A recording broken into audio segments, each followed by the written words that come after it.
Sir શું કહેશો, આખો મામલો છે ડુપ્લિકેટ દારૂના કારણે અનેક લોકોના મોત થયા છે અને અનેક લોકો છે હાલ હોસ્પિટલમાં સારવાર લઈ રહ્યા છે, કઈ રીતે તપાસ ચાલી રહી છે?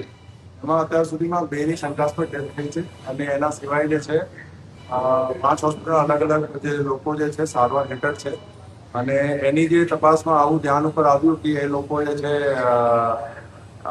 રોયલ સ્ટેગની બોટલના ડુપ્લિકેટ બોટલના સેવન કારણે બધું થયું.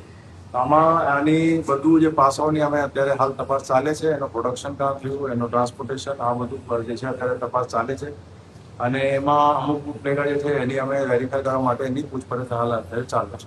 સર એસએફની ટીમો ભાવનગર આવી છે અને એસપી પણ આવ્યા છે, શું છે હકીકત?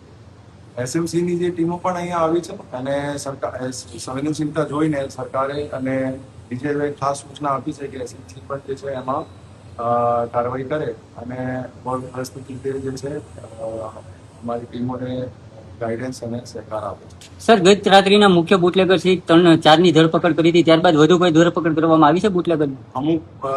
અમુક બુટલેગરોની જે અત્યારે જે છે એના પછી પણ શોધવામાં આવે અને આની પૂછપરછ હાલ ચાલે છે. સાહેબ સારવારમાં કેટલા લોકો? સારવારમાં અલગ અલગ જે છે 5 હોસ્પિટલોમાં અત્યારે લોકો સંખ્યા કહી શકાય? સર એની સંખ્યા અત્યારે છે 15 થી ઉપર છે. અને સાહેબ જે બોટલો પકડાણી છે, કેટલી બોટલો છે અંદાજે? એ હાલ તપાસનો વિષય છે. ઓકે.